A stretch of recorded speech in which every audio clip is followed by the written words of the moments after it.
What's good, people? Today I decided to try something new. Recently I watched the movie adaptations of my favorite dystopian series, which is The Hunger Games, and the movies were in some ways identical to what I was imagining, and in some ways completely different.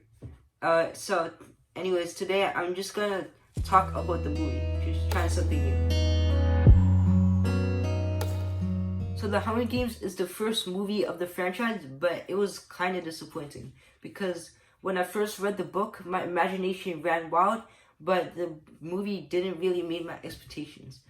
The pacing was too slow, and they focused too much on action and hunting sequences instead of focusing on exploring this supposedly dystopian and corrupt society of Panem. Also, the acting was kind of hard to believe, but I guess that's just the cast warming up. Also, the cast, in my opinion, was perfect, especially the actors for Haymitch, Caesar, Flickerman, and President Snow. In the movie, there were a lot of extra scenes, especially dialogue between the head game maker and President Snow. We actually got an insight on how the head game maker died, but instead of having him hanged, they forced him to suicide by the Nightlock berries, which I guess was interesting. One thing I didn't like though about the extra scenes was when they showed the game makers playing around with the arena, because that just ruined the whole feeling of invisible hands in the air playing around with the tributes, which showed how the capital had complete control over the tributes and the districts, right? But when they did that, they completely erased the whole creepy feeling and made the capital seem almost harmless. But in the next movie, Catching Fire, almost everything that I thought bad about The Hunger Games was erased. So when I think about Catching Fire, one thing that stands out immediately is Katniss twirling around in her wedding dress and turning into the Mockingjay, because somehow her stylist Cinna found a way to turn the Capitol's way of humiliating Katniss into a weapon against the Capitol. Catching Fire replaced the desperate, sentimental feel of The Hunger Games with a tougher, less sentimental feel, because this time, instead of children fighting children, they have 24 victors inside an arena.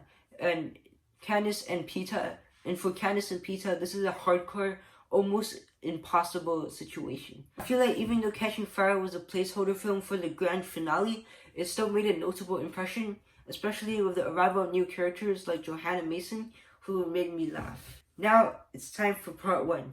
First off, I want to say that I think Mockingjay should not have been separated into two films, because it felt really kind of dragged out in order to make it into two films.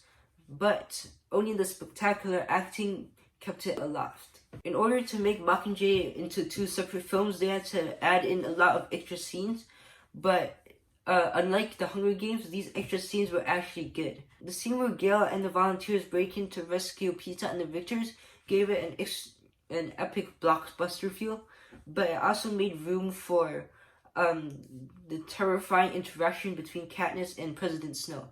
And when you see that smile, you know that that man is a definite madman. Like I said earlier, the acting was pretty much the only thing that made this film good. But at the end, when Katniss gets a look at Peeta thrashing and shaking in his room, that scene just haunted me. It actually haunted me in my sleep.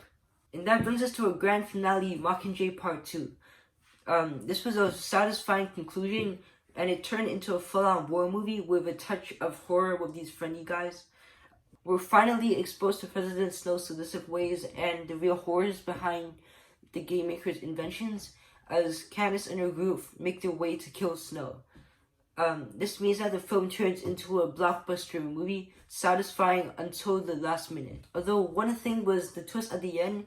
When I first read the book, it took me completely off guard, but in the movie they made it obvious, which I'm not sure I like. When I watched the movie, my mom was like, she's gonna kill both of them. And I was like, how do you know? And she said it was obvious. I think they could have masked Katniss's intentions until the last second, and then the audience would be stunned. But other than that, Mockingjay Part 2 was a satisfying conclusion to The Hunger Games. Well, that's it for this video. I found it interesting how other people interpret stories differently than how I do. So I might do a few more videos on movie adaptations because it's interesting, you know. Well, that's it. Bye.